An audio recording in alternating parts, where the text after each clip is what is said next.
Hai, saya Pelangi dan di video kali ini saya akan membahas mengenai struktur regulasi konflik etnopolitik dalam ranah negara dan masyarakat. Yang pertama adalah skema tipologi regulasi konflik yang mengenai tingkat kedalaman intervensi antara manajemen konflik dengan resolusi konflik dan disesuaikan dengan tujuan regulasi konflik antara menghilangkan perbedaan etnis dengan mengelola perbedaan etnis. Fokus skema kali ini pada kelembagaan para aktor dan tingkatan intervensi yang hanya akan mempertimbangkan bentuk-bentuk regulasi yang dianggap konstruktif.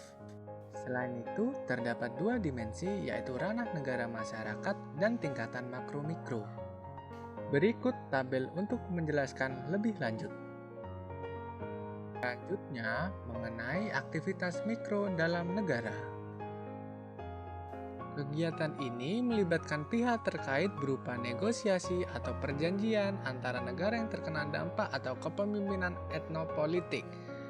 Metode utama yang digunakan dalam semua kegiatan ini adalah manajemen krisis. Artinya, inisiatif biasanya hanya dilakukan ketika konflik menjadi begitu akut sehingga ada tekanan untuk segera bertindak. Selanjutnya adalah aktivitas makro dalam negara.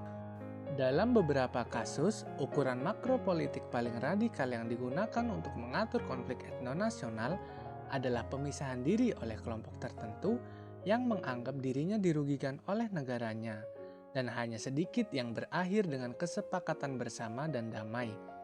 Sedikitnya hasil yang damai disebabkan oleh tuntutan utama dari gerakan etnonasional adalah terpenuhinya hak minoritas kolektif dan berbagai bentuk otonomi. Namun, hanya sekitar 30% dari total sekitar 170 negara yang melakukan hal tersebut sehingga pendekatan konstruktif untuk mengatasi konflik digunakan lebih luas sehingga memunculkan kritik akibat kekhawatiran bahwa pendekatan semacam itu akan mendorong atau melestarikan etnisisasi politik. Berikutnya adalah aktivitas mikro dalam ranah masyarakat.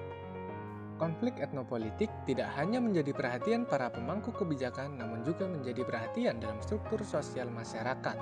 Selain itu, keberhasilan penanganan konflik tersebut tidak dapat dilakukan oleh aktor negara sendiri.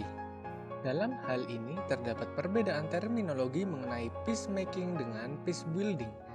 Peacemaking dipahami sebagai upaya untuk mengatasi beberapa masalah konkret dalam proses yang umumnya berasal dari perbedaan kepentingan, sehingga tujuannya adalah untuk mengubah sikap para pihak yang berkonflik. Di sisi lain, peace building mencakup masalah yang lebih beragam, wilayah yang lebih luas, dan skala waktu yang lebih lama.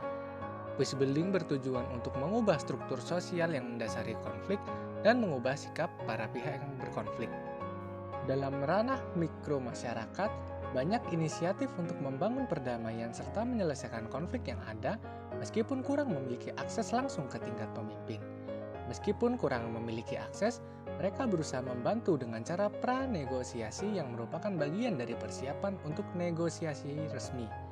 Aktor masyarakat juga membantu memastikan kelangsungan hidup dasar, mengatur bantuan kemanusiaan, pencarian fakta yang berkaitan dengan hak asasi manusia, atau pekerjaan peringatan dini pada situasi etnopolitik yang eksplosif, serta penghapusan stereotip musuh. Yang terakhir adalah aktivitas makro dalam ranah masyarakat. Ranah ini memiliki peranan yang tidak signifikan dalam pengaturan konflik karena kegiatan LSM jarang berdampak pada seluruh lapisan masyarakat.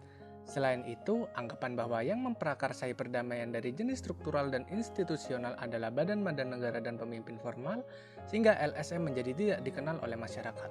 Selain itu, keberadaan identitas sosial lain selain etnis serta hal-hal lain seperti media, komunitas agama, dan lembaga pendidikan dan budaya multi-etnis diharapkan dapat membantu merelatifkan dan mengubah konflik etnopolitik.